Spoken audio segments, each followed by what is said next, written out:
Kindly subscribe to YouTube channel and follow on Facebook page at Dr. Zabby's Talk Show.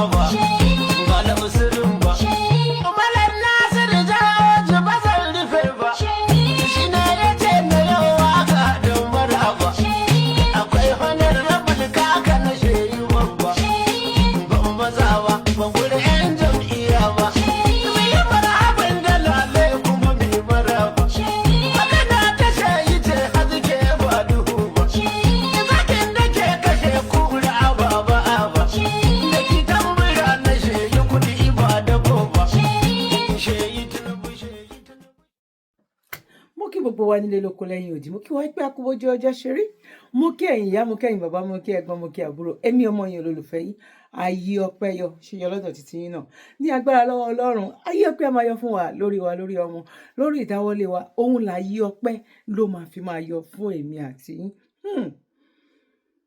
ọmọ Yorùbá ibo la wà ibo la dé ibo la ń lọ ẹ gbà wá o wọ́n ní tìdí bá bàjẹ́ tó ní ìdí ló máa dà eléyìí ò ń sọ̀rọ̀ tó nídìí nìkan ó lè kó bá ó máa kó bẹ́bí ó máa kó bára ó máa kó bá neighbor gan pàápàá torí by the time tí ìrora yẹn bá dé ó máa kó bá wọn tó wà ní agbègbè ẹ̀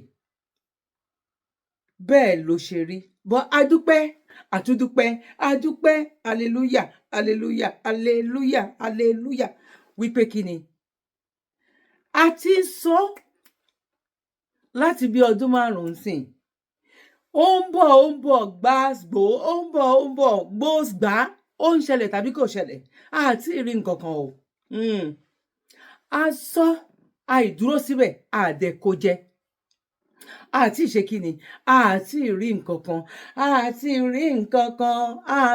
rí nǹkan kan gẹ́gẹ́ bí mo yẹ máa ń sọ Nàìjíríà àbúrò níṣẹ̀lẹ̀ sẹ́mi àti ẹ bá mi ṣàmì àdúà bá mi táìpẹ̀ síbẹ̀ àṣẹ Èdùmàrè etí lobìnrin fi ń gbóhùn ọ̀rọ̀ etí làwa fi máa gbọ́ ọmọ wa ẹbí wa kò ní bá wọn nípìn nínú ẹ̀ bó ṣe lè hùn kó mọ́ ìyá mi bàbá mi ẹ̀gbọ́n mi àti àbúrò mi eléyìí ò wá pọ̀ jù ṣé mi nìkan ni wọn ò lè rí nǹkan tó ń lọ kábíyèsí ọ̀jájá àwọn ọmọ yín ń pè yín bọ́ síta ẹ bá wa pe ọ̀jájá ẹ bá wa pe ọba Àwùjalẹ̀ àwọn ọba wo ló ti jẹ́ first class Ọlọ́run ò ní jẹ́ kí ọmọ kú mọ́ wa lábẹ́ gbogbo èyí tó ń ṣẹlẹ̀ lọ́tún lósì tó ń ṣẹlẹ̀ ní left and right yìí àfìgbà tẹ́ gbowó ẹ̀mí àwọn ọmọ because tẹ́ ẹ̀ bá gbowó ẹ̀mí àwọn ọmọ tọ́ ẹ̀ bá ní gbogbo bó ṣe ń lẹ́bọ̀ mi ò lè dá yín lẹ́bi náà mi ò lè dá yín lẹ́bi o because téèyàn bá múlẹ̀ èèyàn ò gbọ́dọ̀ dálẹ̀ a rí wípé ẹ múlẹ̀ ni because tí ò bá jẹ́ bẹ́ẹ̀ ni a ní àwọn fídíòs kan wà sẹ́ àlè ó tó bẹ́ẹ̀ ayé ìgbà kan rí bóyá bíi 9 years ago 10 years ago gbogbo ẹ̀ bẹ́ẹ̀ yẹn tó bá ju àwọn fídíòs bẹ́ẹ̀ yẹn Facebook or YouTube ó máa fún ẹ ní warning bọ̀ ìgbà tó ti wá ní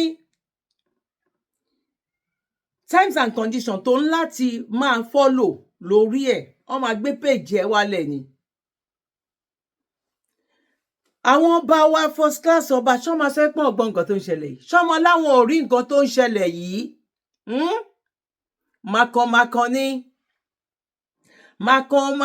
ni o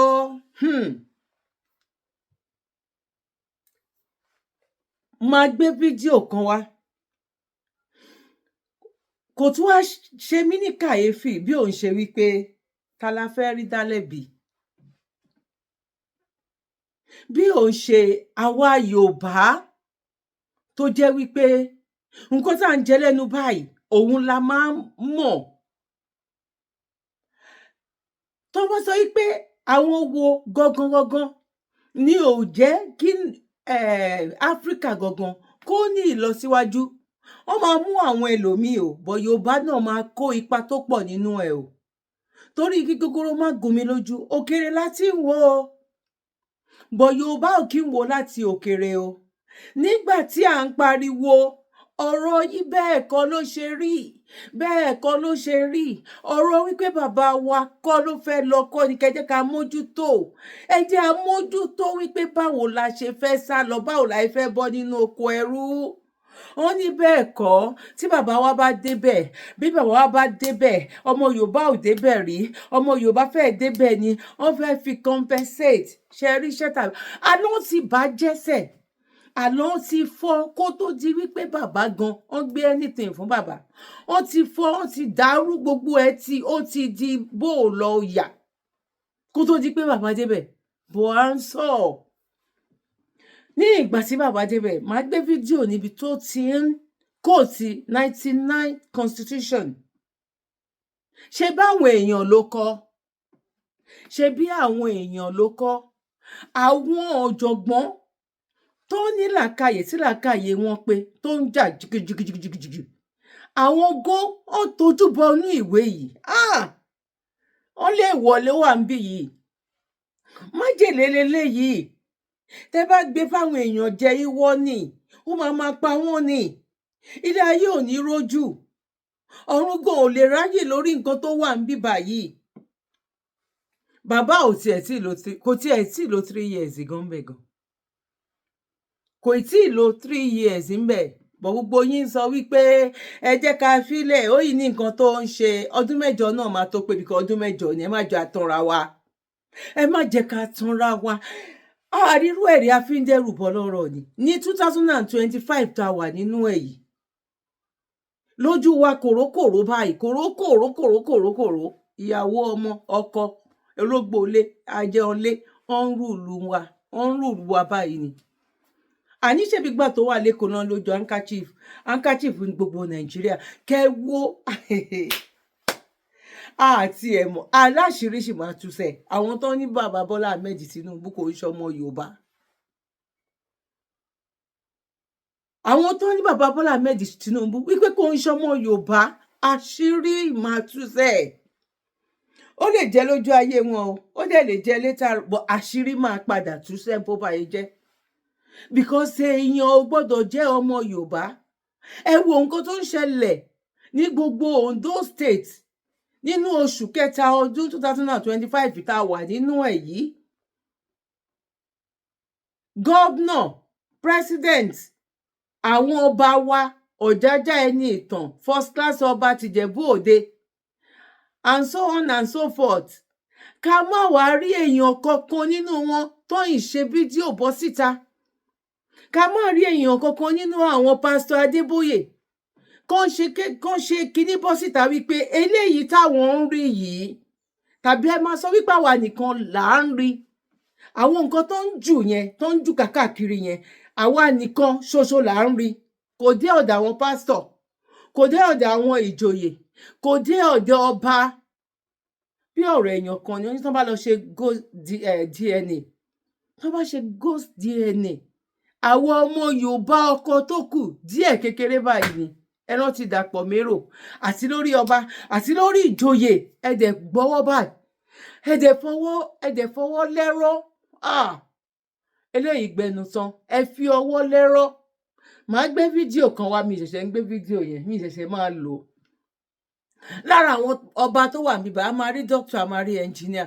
Ẹ wo nǹkan tí àwọn ń pariwo, ẹ wo mítìn táwọn ń ṣe káàkiri ìgboro, ẹ wo orin tó ń kọ lọ́wọ́lọ́wọ́ níbi tán ti ń pa àwọn ọmọ wọn, níbi tí eku ò ti ké bí eku, tẹ́yẹ ò ké bí ẹyẹ, tọ́mọ èèyàn fọhùn bí ènìyàn, ó yẹ kẹ́ ẹ máa fọwọ́ bojú gan ni. Ẹ má jẹ́ ká sọ wípé Buhari ti bàjẹ́ kó tó di wípé bàbá débẹ̀. No, ọmọ àlè Yorùbá ló máa sọ bẹ́ẹ̀.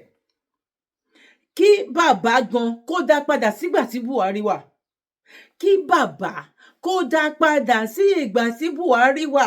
A sọ fún yín, alẹ́ ẹ máa fi ọmọ kan máa kẹ́kọ̀ọ́ ni, ẹ máa fi ìjọba kan máa yin ìjọba tó bá ẹ̀ṣẹ̀ débẹ̀ ni. èmi àti èèyàn kan sọ̀rọ̀ lánàá lórí ọ̀rọ̀ yìí náà. Ẹ jẹ́ kí ATS lọ, tẹ́ ẹ̀ báyìí tí ì sá lọ. Kọ́lọ́run ṣọ́ wa jùgbà yẹn lọ, kí ATS lọ. Kán gbé president òyìnbó wá sí Nàìjíríà. Ó máa tún máa ṣépè fún Tinubu ni. Á tún nígbà Tinubu ti da jùgbà yẹn lọ. Ìyá mi, bàbá mi, ẹ̀gbọ́n mi àtàbúrò mi, ẹ jẹ́ ká gbé àwọn fídíòs wa. Ká jọ fojú ayọ̀, ká jọ fi wò ó. Kẹ́ wá wo àwọn onílàákàyè, àwọn ẹni yìí, àwọn ẹni ẹ̀yẹ tó ń sọ̀rọ̀ jáde. Báwo ni ò bá ṣe rí tó bá jẹ́ wípé a ní ọmọ ọkọ Yorùbá ni? Torí òyìnbó tó ṣe pẹ́ńsù, òun náà ló ṣe ìrésà. Bí bàbá ṣe débẹ̀ tó ń mójútó national item, tó ń mójútó ọ̀rọ̀ wípé owó epo, tó bá jẹ́ pé ṣe lọ́n kọ́kọ́ débẹ̀ tán já everybody láyà. Kán tiẹ̀ kọ́kọ́ ṣe nǹkan tó ṣe gbòógì fún ọmọ Yorùbá wípé no, díẹ̀díẹ̀ náà ni àwọn tó ń lọgun restructuring ẹjẹ́ restructuring. Èwo ló ń ṣe fún yín? Ẹ sì dúró síbẹ̀. By the time tẹ́ bá máa wake up báyìí, ẹ máa rí wípé Ṣèyí Tinubu gan ó ti kó díẹ̀ ní èyí tó dá fún ọmọ Babangida. Ṣé mọ̀ pé owó tó dá bíi 2 weeks ago, irú ẹ̀ náà dá owó yẹn fún. A ò dín ní Babangida. Ọdún mélòó ló fẹ́ fi lo owó tó dá fún yẹn? Bẹ́ẹ̀ náà ló ṣe jẹ́ nǹkan táwọn ń ṣe nìyẹn, tó ń ṣe lẹ̀ fún ìran tiwọn nìyẹn. Ìmáàmù mélòó la rí tó ṣe fídíò? Àgbà ìmáàmù mélòó la rí tó ṣe fídíò bọ́ síta tó lọ́gun wípé ẹ gbà wá? Eléyìí ò mà bójú mu, especially nínú àwẹ̀, nínú oṣù Ramadan. Táwọn èèyàn dẹ̀ ń pààyàn tó ń ṣàyàn báyìí, tó ń ṣe Allahu Akbar, tó ń ṣàyàn báyìí, tó wá ṣàyàn ní ẹyọ kan, ó ń ṣá ènìyàn tá a lè gbé wá sí gbangba. Gbogbo ẹ̀yin pípù yìí dẹ̀ lẹ rí. Bọ̀ kí ló dùn àwọn yẹn jù? Ọ̀rọ̀ wípé ṣẹ̀ríà ni. Ṣẹ̀ríà lọ, òun ló mú àwọn ológun káwọn máa bára wọn jà. Ọmọ gba àwẹ̀, ọmọ gba túnú, ọmọ gba iléyá, ọmọ gba Christmas, ọmọ gba kìnìkan àtàgbà àtọmọdé wọn, àfi kọ́ máa bára wọn jà, àfi kọ́ máa ṣépè fúnra wọn. Now, ṣé téèyàn bá ní ẹ̀sìn báyìí o, ẹ jẹ́ àmójútó ìjẹ́ ọmọ ènìyàn. O gbọ́dọ̀ mójútó ìjẹ́ ọmọ ènìyàn. Wàá lè mo ní òkúkúndùn báwo nìyá bó ṣe máa kó ara lé ẹ kúrò nínú ìyà. Màá gbé fídíò kan wá, fídíò yẹn lọ báyìí tí mi ò bá rí láti gbé wá. Now, màá gbé fídíò yẹn, má jẹ́ kí n fẹnu sọ. Now, ẹ máa bá mi ká lọ. Ẹ jẹ́ kí n gbé àwọn fídíò bíi méjì bíi mẹ́ta wá. Ká kọ́kọ́ gbé ìyá wa onílàákàyè yìí ká gbé wá ná wípé àti ẹ̀dúpẹ́ tó gbarú owó yẹn kúrò. Bí Donald Trump bó ṣe dúró wípé ìlú òun ló jẹ́ number 1, ìṣe ló yẹ kí àwa Áfíríkà náà ká máa sọ wípé báwa ọmọkọ yìí, báwa ṣe ń fọwọ́ sọ̀yà wípé ilẹ̀ Yorùbá ni number 1, ilẹ̀ Yorùbá ló jọ wá lójú. Bọ̀tá ló mọ ọkọ, ta ló mú àlè, ta ló wá gbé ṣe alábàárù ní Èkó tó jẹ́ pé bóyá ìyá ló fọmọ sílẹ̀ táwọn ará Èkó wá bá wọn tọ́ láti ilẹ̀ Fúlàní, tó wá padà tó ń jórúkọ ọmọ Èkó. Because òun leléyìí o, ojú ayé rèé, arójú ayé tàbí àrójú ayé. Now, mo rò pé mi ti ṣe gbogbo àlàyé tèmi. Ẹ máa bá mi ká lọ báyìí. Ẹ jẹ́ àjọ mójú ajé kò ní sọ tàbí àwọn yín sọ. Ẹ jẹ́ àjọ fídíò bíi méjì bíi mẹ́ta. Ìwọ tó o bá wò tán, o máa miss a lot. Let's go there now. Tó jẹ́ pé ó máa ń careful gidi gan. Bẹ́ẹ̀ ni. So bó ṣe dé hotel room ẹ̀ níjọ́ yẹn, ó ti gba hotel yẹn wọlé. Ó ṣe wọlé, ó gbé báàgì sílẹ̀. Níṣẹ́ kó wá gbé báàgì sílẹ̀ kó sùn sí orí bẹ́ẹ̀dì tó tẹ̀rẹ̀. Ó wò pé wo jẹ́ kí n kọ́kọ́ wo àyíká inú hotel yìí kí n check gbogbo room yẹn láti òkè délẹ̀. Ó ṣe bẹ̀rẹ̀ sí ní check nìyẹn. Ó wo ẹ̀yìn bẹ́ẹ̀dì, ó wo àárín kíní, ó wo wájú tẹ́lì, ó wo inú bathroom, ó wo gbogbo kò sí nǹkan kan. Ṣé mo pé nígbà tó ti wo gbogbo ẹ̀yìn bẹ́ẹ̀ yẹn kọ́kàn ti balẹ̀ pé kò sí nǹkan kan. Ó bá ṣí kíní wardrobe tí wọ́n máa ń kó aṣọ sí. Wọ́n pé ó yá yẹ kó ń wo bó ṣe wá fẹ́ kó aṣọ, ṣùgbọ́n kó ń tó kó aṣọ síbẹ̀ yẹn jẹ́ kó ń tún gbogbo inú bẹ̀ dáadáa. Ó ṣe bẹ̀rẹ̀ sí ní wo nìyẹn. Ó wo òkè, ó wo ìsàlẹ̀, kò rí nǹkan kan. Nígbà tó kàn ti wá fẹ́ balẹ̀ pé kò sí nǹkan kan mọ́, ó kàn tajú kan, ó wá wo ìsàlẹ̀ inú wardrobe yẹn, àti ìsàlẹ̀ pátápátá. Ó wá rí pé instead kí wọ́n fi igi ṣe, àbí kán ló bóyá bí ceramic or some other kind of material tó máa ń lò fún àwọn wardrobe yẹn níṣẹ́ ni wọ́n lẹ̀ tiles mọ́ ó wá wo pé tiles ní inú wardrobe tó ń kaṣọ sí kàyéfì ńlá nìyẹn tún jẹ́ bó ṣe wò nìyẹn pé kóun tiẹ̀ fọwọ́ kan tiles yẹn kóun wò ó bá fi ọwọ́ kan ó bá rí pé tiles yẹn mì ó bá yọ ìkànnú ẹ̀ bá yọ ó bá wò pé tiles yìí máa yọ ó bá tún yọ mi kejì bá yọ ó bá tún yọ mi ìkẹta bá yọ tèmi ní ti ní tòótọ́ àwọn tiles bá yọ ìgbà tó máa wo abẹ́ tiles yẹn bí mi pé kí lórí ó bá di àjálẹ̀ like a tunnel ló wà ní abẹ́ tiles yẹn tó lọ bẹ́ẹ̀ kò dé mọ̀ tó tunnel yẹn tó ń lọ ẹ̀rù bá bà pé irú kí lélẹ̀ ṣé àrí nǹkan tó ń ṣẹlẹ̀ yẹn ni pé àwọn tí wọ́n ní ibẹ̀ yẹn wọ́n ti ṣe kinní yẹn tó jẹ́ pé ká ní pé lágbájá yẹn wọ́n ní yẹn kò yẹ ibẹ̀ wò kó ti rí kinní tiles tí wọ́n lẹ̀ mọ́lẹ̀ yẹn tó lọ sùn ohun àsùnkúndórógbó kan ṣe é mọ̀ wípé abẹ́ ibẹ̀ yẹn ni èèyàn kan máa gbà wọlé ní ìrò nígbà tí everywhere ti dákẹ́ wọ́n á dẹ̀ wá wọlé wọ́n á wá ṣe nǹkan burúkú tí wọ́n fẹ́ ṣe bóyá wọ́n gbéyàn lọ ni o bóyá wọ́n jíyàn pa ni o wọ́n á ṣàṣe ọṣẹ burúkú tó fẹ́ ṣe láàrin òru nígbà tí gbogbo ayé ti sùn inú wo yẹn wọ́n dẹ̀ máa gbà òkè máa gbà wọlé sí inú yàrá yẹn tí ẹni bọ́jú dẹ̀ nírí wọn tí ẹni bọ́jú dẹ̀ ní mọ̀ ṣe dẹ̀ mọ̀ pé in most cases tí crime bá ṣe wọn máa wò bóyá kíni ẹ jẹ́ kán lọ wo CCTV camera kán wò bóyá kán wọlé kán wo CCTV for nada ni náà bá ní rí nǹkan kan nítorí wípé àwọn tí wọ́n ṣe wọ́n ti mọ̀ wípé kò sí bẹ́ẹ̀ ṣe lè trace títí nínú gbogbo hotel yẹn ẹ̀ nígbà tí anybody wọlé sínú yàrá yẹn ẹ̀ dẹ̀ nígbà tí anybody jáde àbẹ́rẹ́ pé yẹn ó tún ní agbára bí mo ṣe gbọ́ báyìí mo ní ọgbọ́n ńlá tún lè léyìí o any hotel tí ẹ bá dé ní anywhere ẹ make sure pé ẹ check everywhere fini kẹ́ẹ̀dẹ̀ make sure pé wọn ò gbé kámẹ́rà sí anywhere ní kọ́nà kankan bẹ́ẹ̀ ni torí mo gbọ́ pé nígbà mi tó bá fẹ́ mọ̀ gan bóyá kámẹ́rà wà ní anywhere pé kó pa gbogbo náà nínú yàrá yẹn wọ́n ní kẹwàá mú tẹ́pẹ́tì sọ yẹn fún yín mo mọ̀ pé yín kan máa fẹ́ mọ̀ ṣùgbọ́n mi kò sí ní sọ nínú ilé máa sọ nínú èmi ẹ máa bá mi ká lọ nǹkan ní kí n sáré drop ilé fún yín ẹ máa check hotel room yín very well yìí o ẹ check ẹ dáadáa oríṣiríṣi náà ń gbé sínú hotel nísìnyí o wọ́n tún ṣe àjálẹ̀ sínú hotel láti inú wardrobe níbi tán káṣọ sí ẹ̀rí kó lágbára kàyéfì ńlá tún nìyẹn ẹ tún gbé yẹ̀wò anyway kẹ́ni lovely day èmi ní ti yín o Yétúndé Green ó dàbọ̀. ẹ̀yin tèmi kàyéfì ńlá tún lè léyìí ṣẹ́rí fún àǹfààní ẹ̀yin tó jẹ́ ń pé ẹ bá máa ń lọ káàkiri. Looking at, there is need for readjustments, there is need for realignment. We need to understand the real reason why USAID is in Africa. And not just USAID, but other NGOs. You look at DFID, which is the British equivalent, and many other smaller ones. Their sole purpose was to act as if they're coming to rescue Africa. They're coming to fill in the gaps in government services, gaps in education, gaps in healthcare, gaps in humanitarian services. They're coming in the guise of addressing issues to do with human rights, issues to do with environmental protection and social justice. They are coming in claiming that they are introducing grassroots initiatives that are going to help the people. And so they use that as a way to go into the most remote parts of Africa. They're talking about government advocacy. When you look at it on paper, it all looks really good. But they're actually wolf in sheep's clothing. They are using that open access sounding humanitarian to constantly destabilize governments. I can tell you right now, the majority of African leaders, and not just African leaders, but leaders in the developing world, are celebrating the exit of USAID. I was listening to a program, I believe it was CNN, and I was jumping up and down. It was a government official from Hungary. He was echoing the same sentiment. He said they are happy USAID is leaving Hungary because they are always supporting opposition.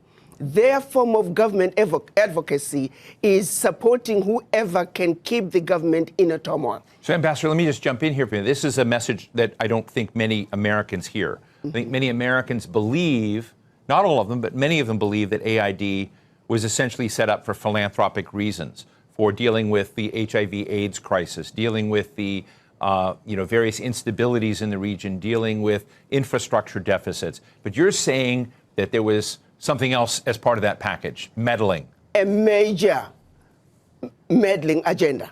Major meddling agenda. The majority of some of the workers, now the average USAID worker may not realize it, but quite a few of them are also operatives who are underground, and their major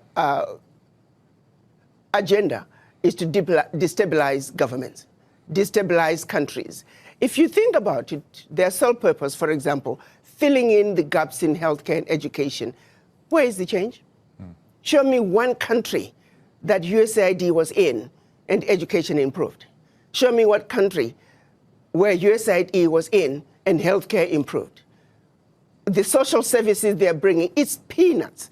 The American taxpayer needs to know the billions of dollars that are being given to USAID, a fraction is making it to the people. Look, one of the highest profile medicine programs is PEPFAR, which both Republicans and Democrats here in Washington are really having outcries about. It was one of the signature programs of President George W. Bush to try to respond to the HIV/AIDS epidemic in Africa. What's the view on that front? Let's look at what HIV/AIDS was used to do. We know of a program that was run out of South Africa where they actually were injecting people with the virus. The reason some of the AIDS virus spread as rapidly as it did in Southern Africa, there were some very dirty games being played on African people. They were using Africans as guinea pigs for experimental activities. Even when you look at every aspect, they're using us as guinea pigs. Yes, there is some good, a percentage of some good, but not all of it is done with good intentions. You look at agriculture, they're destroying African agriculture by introducing those GMOs. You plant your seed in one season, your soil is finished. We used to have seeds that we can use from one season to the other. The introduction of GMOs through these agencies, USAID is one of them. We are destroying Africa in a massive way.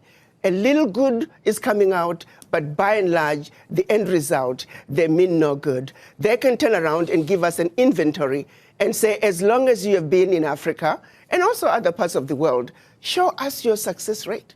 You claim you're helping governments with education and healthcare. Show us your success rate.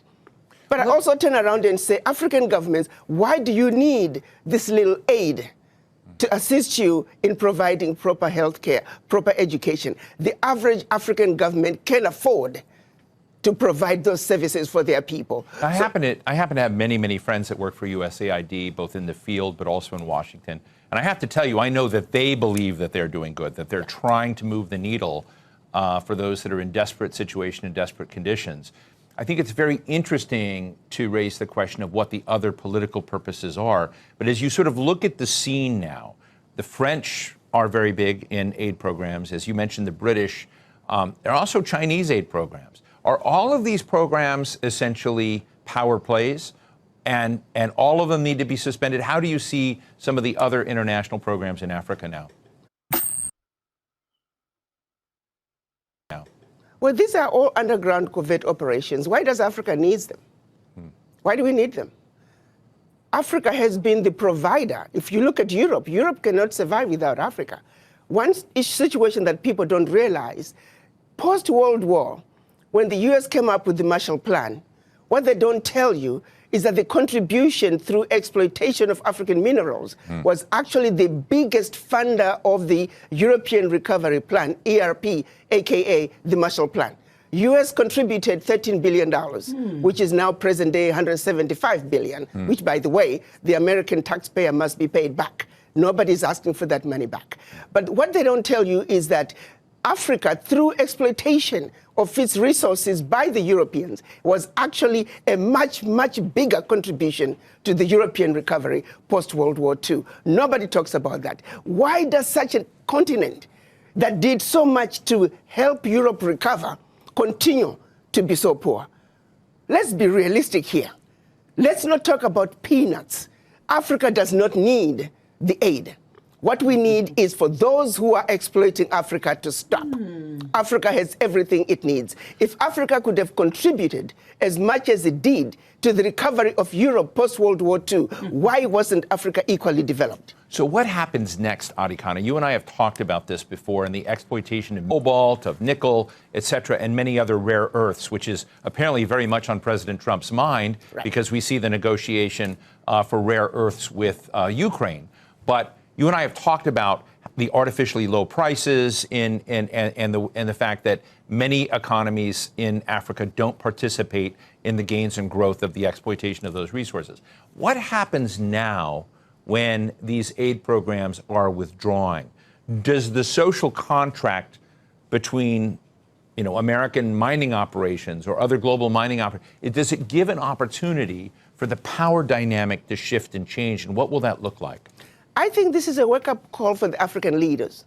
To the same extent that President Trump is saying USA first, African leaders must also say Africa first.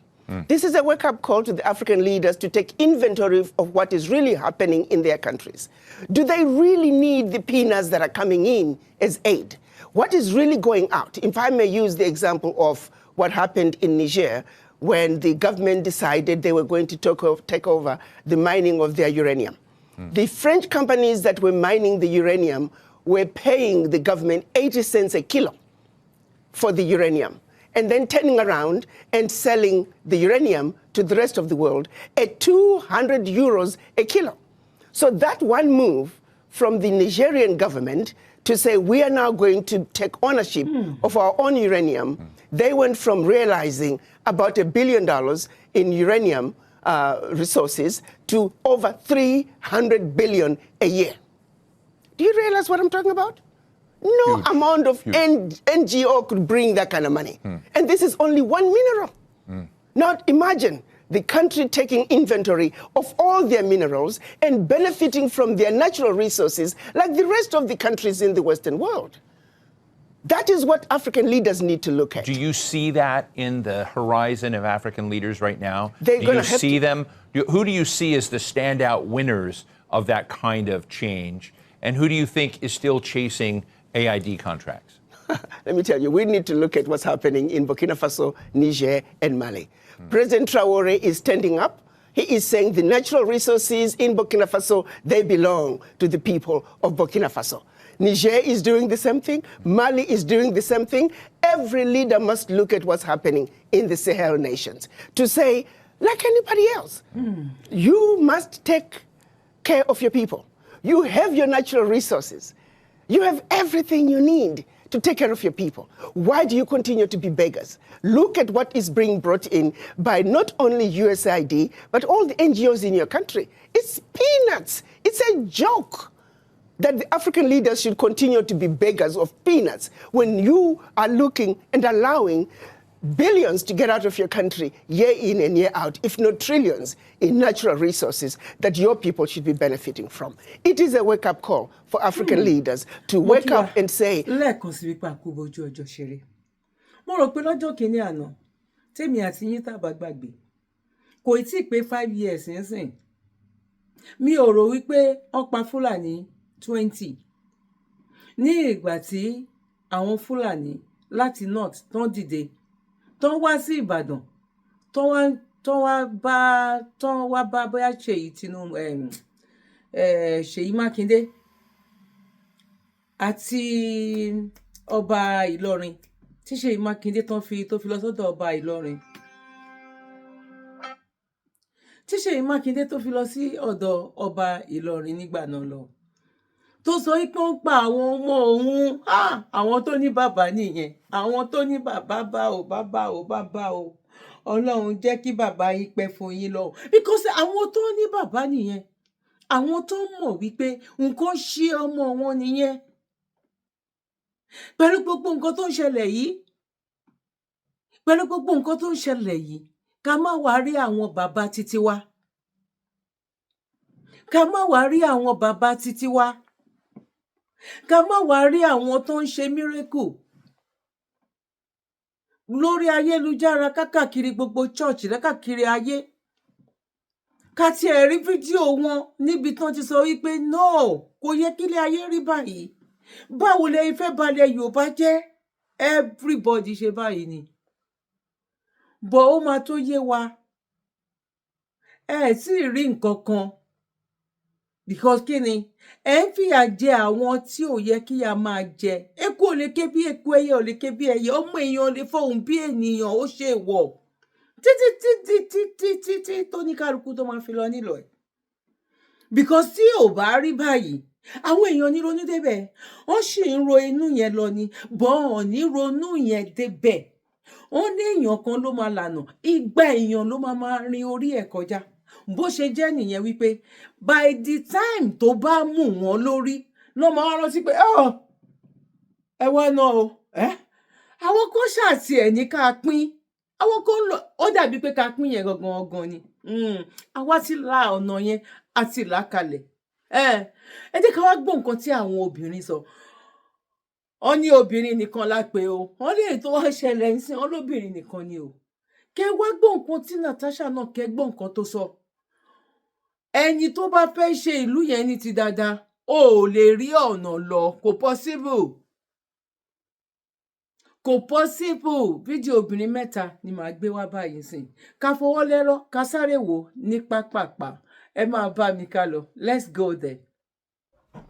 My name is Lillian Eme Ogechi, and I'm coming out here to call on every Nigerian woman to come out. We are telling all the whole men to enter inside. It is the turn of we Nigerian women to come out and host a protest. Hashtag Tinubu is a terrible president. Yes, I am joining this 30 days rant. And after the rant, we are going for a protest. And I'm suggesting 4th of April or 1st of April. Every Nigerian woman should come out. Let us host a protest. We don't need the men. The men should back off. The women are the ones that are going to come out this time, and we are going to speak because we are tired. Yes, every Nigerian woman, I am challenging you today. Let us start something. We cannot keep quiet for long. We are not fools. They have used us enough. This is not about tribalism. This is not a tribalism thing. This is not an Igbo thing. This is not a Yoruba thing. This is not an Hausa thing. This is for every single Nigerian living in this country. If we don't talk, they are going to oppress us. And it seems like they are using the people who are supposed to be talking, they are not talking. These people have crippled everybody. So I'm challenging you, Nigerian women, today. If a Nigerian woman come out on the 1st of April 2025, we are hosting a nationwide protest titled Tinubu is a terrible president. Tinubu is a terrible president. Yes, we are tired. Not something I can postpone. I might not have time during the day again. I still don't understand what is going on in Yoruba land. I still don't understand it. If anybody understands it, please, can you enlighten me what is going on in Yoruba land, especially Lagos State? I still don't understand what is going on in Lagos State. And I still don't understand what is going on in Yoruba land in general. One man, one fraudulent man called Bola Ahmed Tinubu cannot hold everybody to ransom. One foolish idiot, fraudulent man, lazy man called Bola Ahmed Tinubu cannot hold everybody to ransom. If it's not a lazy man, why is it that politics is a source of livelihood? Nothing to show apart from politics. He doesn't have any industry. He doesn't have any business apart from being a mercantilist politician. So I would not understand why one stupid idiot or Mali content with the Bola Ahmed Tinubu will hold everybody ransom in the whole of Southwest. I still don't understand it. I still don't get it. And I never knew that Yorubas are cowards. I never knew that Yoruba are the most, with due respect, are the most foolish tribe in Nigeria. Until one man called Bola Ahmed Tinubu appeared on the scene. I never knew that Yoruba people worship money. Until one man called Bola Ahmed Tinubu appeared on the political scene. I never knew that Yoruba are cowards until one man called Bola Ahmed Tinubu appeared on the political scene. I don't owe anybody an apology. I don't. Let me look at my face very well. I don't owe anybody apology. My name is Olalekan Lariwaju. So whatever you want to do, go and do it. Whatever you want to do, go and. Cherry, ibiti were in your country party. Ibiti were in your country party. Benny were elu meet bere. Cherry, bobo Tinubu tell go lay yan. When say olu went, but for long Cherry, won lay. Mo fi Ọlọ́run bá Cherry, won lay yin legba won láyé Nigeria. Gbogbo àwọn Tinubu àti MC Olomo tẹ́ ń pọ́nlé wọn yẹn wọn ò lè at all ẹ̀yin lẹ́gbàá wọn láyé mo fi Ọlọ́run bá Cherry.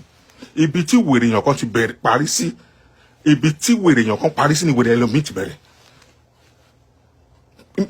I'm not making mouth. Timba bá Tinubu mú nínú court within 2 minutes ó máa yàgbẹ́ sára. Who the hell is Tinubu?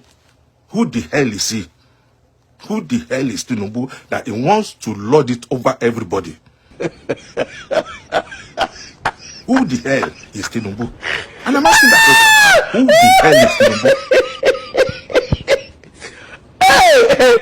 This is a man that has no school cert. He doesn't have anything. Parents are unknown. His parents are unknown. His schools, the school he attended are unknown. His names are unknown. He doesn't have any name. All those names that is behind, they are fake names. This is a man that nobody knows his classmate when he was in school.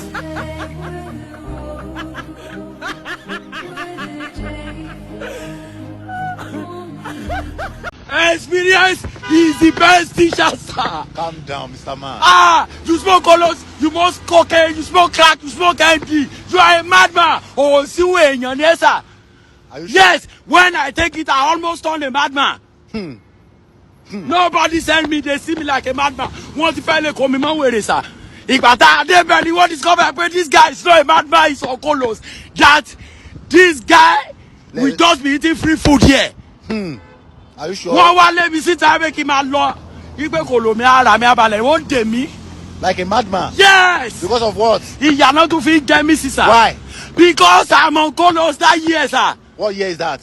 That was 2020 and 2021, sir. Wow. I repent in 2021 that I will never do this again. Mo mọ sẹ́yìn sir. Látàdó Èkìtì. Mo fẹ́ sẹ́yìn dé Ìkẹrẹ́. Ó dẹ̀ convenient fún mi. How come? How are you a madman? Bí ìgbà tí bí ata ẹni mo wọ̀ sá. Bí ìgbà tí mo gbé Lamborghini rìn ní sà. Mo ń rìn. How many minutes? Conveniently I'm walking. Èrò iyo mi. How many minutes? If you are smoking all those things, sir, kò lè ju 2 minutes. Lójú mi bí 2 minutes. From where? Bẹ́rẹ̀ ni sà. Mo yẹ ju 2 minutes. Lójú mi mọ́ sà. Mo dẹ̀ ti rìnrìn 4 hours. Bẹ́ẹ̀ mọ́. Oh, that from Ikere to Ado? Yes, sir. If you are taking all those things, you will beat your wife. Wàá snitch, wàá lu ya ọ̀rẹ́, wàá pa ya ọ̀rẹ́, wàá dalẹ̀. If you smoke ganja? Yes. Wọ́n mi lè trust anybody tó bá mu drug. Wẹ́ẹ́ mu kolo, wẹ́ẹ́ mu banku, wẹ́ẹ́ mu ice. Mi lè trust yẹ. Olórí bukú èèyàn ni. Why? He's a madman. So there's a madman that smokes? Yes, if you still smoke weed, only weed. Until they discover Explain. you are just a crazy man. I want you to explain better. If you smoke weed, you are a crazy man. Yeah. But if you smoke drugs, substance, you are a madman. Can you please differentiate between those drugs, those smokes, and I want Yeah, because if you smoke hard drugs, you will cripple. Why cripple? Why gas?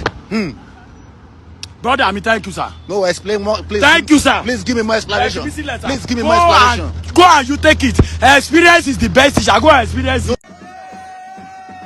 Ẹ máa wọn kan.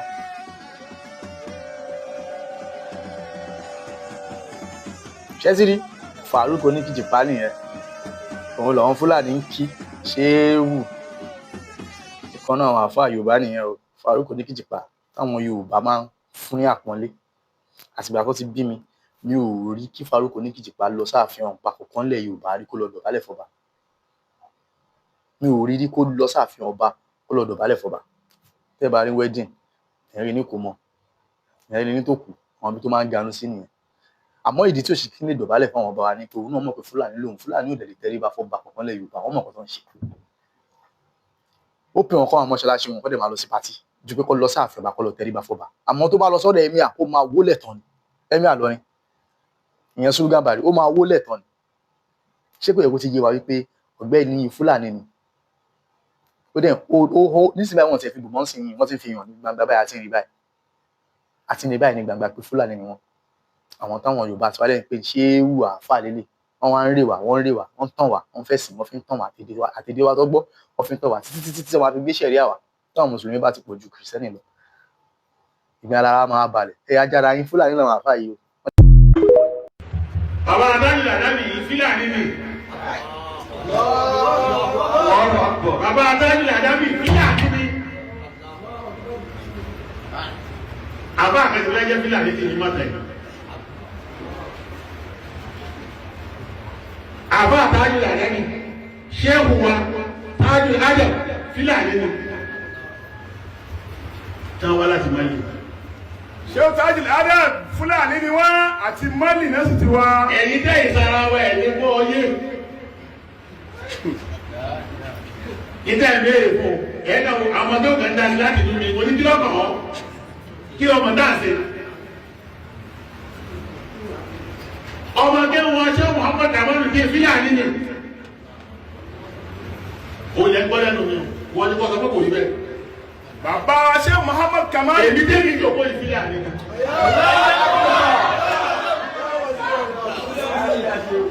èmi ní ìjọba ìfílà nínú.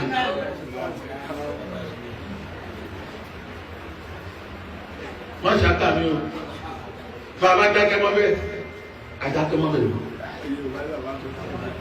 tí gbogbo òkú lè lọ láfíà nínú ìlú náà. bàbá ṣé Kamali dín Fúlàní ni wọ́n. ṣé Tajul Adabi Fúlàní ni wọ́n. bẹ́ẹ̀ ni àwọn bàbá Wasiru ọ̀dà òkò tí Fúlàní tí wọ́n ibi tó ti Fúlàní tí kọ́kọ́ yọ wá ní Mali ibi tí Fúlàní tí kọ́kọ́ yọ wá ní Mali ìlú tí Fúlàní kọ́kọ́ yọ wá ní Mali ogun ẹ̀yẹ ni wọ́n sọ ṣé Muhammad Kamali dín nìyí. tẹ́ bá gbọ́ ìfáàpù Mẹ̀sùn fi kàrí ìbílẹ̀ àti tòkúrò ìrẹ́rù tòkúrò tó bí òun bẹ̀ Fúlàní ti dìde lábẹ́ Mali. lórí ẹgbẹ́ pé ṣé Muhammad Kamali dín lọ sí bàbá wọ́n sọ lọ́pọ̀ Muhammad tòkúrò lókè yìí àbáwọ̀ ló ní padà lọ́sọ ní ṣé Muhammad Kamali dín. lọ́kàn ló púpọ̀ ní bàbá Kamali dín Muhammad Tukuru ló kọ́ wọn nípìnlẹ̀ àfa àwọn lọ́sọ wọn ní Kamali. gbogbo ẹgbẹ́ tó bá jẹ́ Muhammad Tukuru ìjẹ́ kò yẹ Fúlàní ni. gbogbo ẹgbẹ́ bá jẹ́ pé Muhammad Tukuru àbá ń pè Tukuru Fúlàní ni. ṣé ẹ̀kọ́ yìí lé. Hi, this is your buddy, Dr. John Isegohi. The Federal Capital Minister, Yesun Wishes, remarked that the Jaw Nation is a minority tribe, even in Rivers State and all over the Niger Delta. Just made me realize that we have a very long way to go. All this bullying that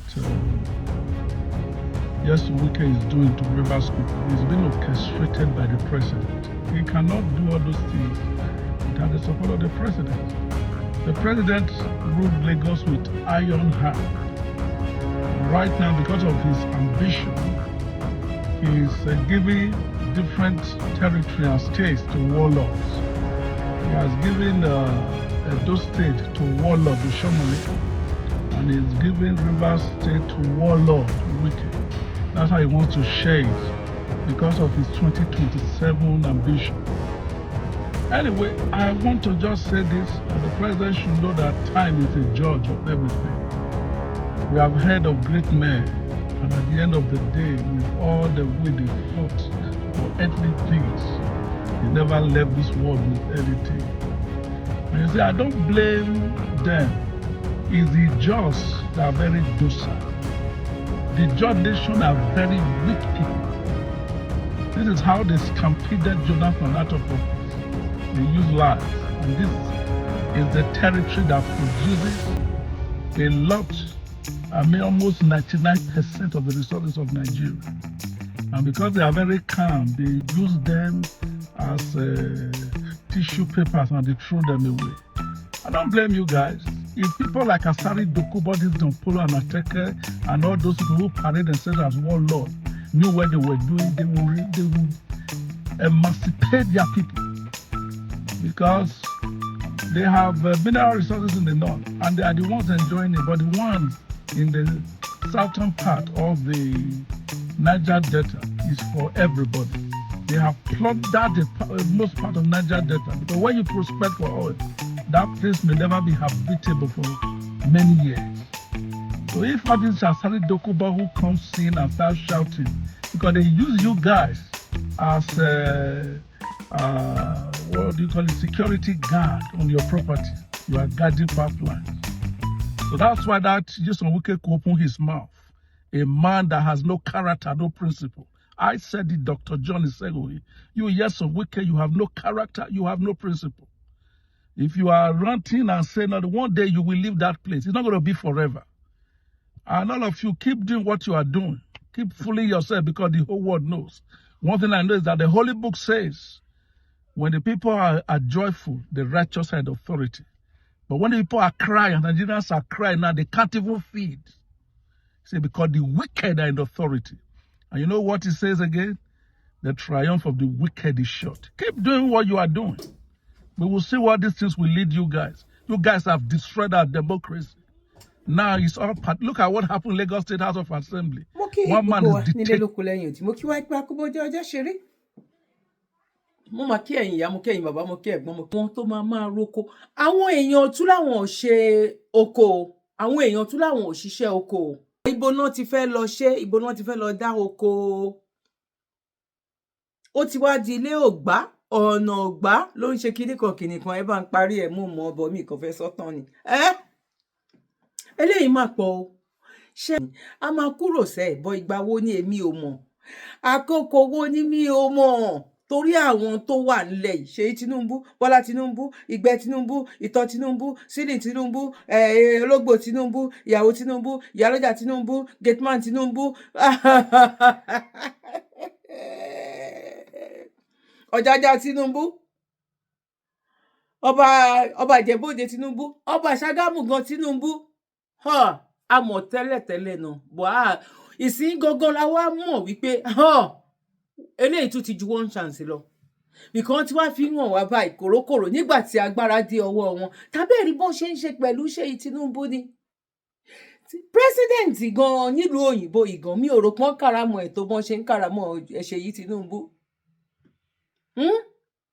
wọ́n wá sọ wípé kò yẹ kó declare wípé kinní kan because Tinubu nìkan kan ló ń rule Ṣèyí Tinubu Yàwúyà Tinubu ọgbà Sílì Tinubu Ìtọ́ Tinubu kúrọ́dọ̀mù Tinubu yín èyí táwọn ń ṣe yìí gan pàápàá gan lójú kòrókòrò yìí báyìí kòrókòrò how market kòrókòrò yín àwa ní kẹjẹ ká máa complain o àwa yìí ní kẹjẹ ká máa complain nínú ẹ̀yin tẹ́ bá jẹ́ wọ́n Nàìjíríà tẹ́ bá complain ọ̀run á yàbò yín torí pé kí ni àwọn ọ̀nà yẹn á sọ fún yín wípé ẹ jẹ́ á face reality ẹ jẹ́ kó mọ̀ Rome is not built in a day èmi ò kánjú o because èmi ò kánjú lábẹ́ gbóná kò yé yín ẹ jẹ́ kó mọ̀ wípé nǹkan tẹ́ ń ṣe fún wa yìí eléyìí ò dáa bọ̀ ẹ̀yin kan ẹ ń fọwọ́ pa lórí wípé nǹkan tá à ń sọ ẹ fẹ́ dógún lẹ̀ ní ẹ̀yin tẹ́ wàá lo òyìnbó ẹ fẹ́ dógún lẹ̀ ní ẹ kò ń dá how market how market báwo ni things mo kí wàá lẹ́ẹ̀kan sí papọ̀ ojú ọjọ́ ṣeré ẹ̀yin ìyá ẹ̀yin bàbá ẹ̀gbọ́n àti àbúrò èmi ọmọ yín olólùfẹ́ yín ayé ọpẹ́ yọ ojoojúmọ́ láyé ọpẹ́ máa yọ fún èmi àti yín ó tiẹ̀ ń yọ nítorí ají lówùúrọ̀ agbápá ó ṣe é gbé agbẹ́sẹ̀ ó ṣe é gbé wọ́n lùlù alẹ́ dáńsíá àdúpẹ́ lọ́dọ̀ Ọlọ́run ọpẹ́ ni fún Ọlọ́run wípé ayé ọpẹ́ yọ ní gbogbo ìgbà. Kindly subscribe to YouTube channel and follow on Facebook page at Dr. Zabby's Talk Show.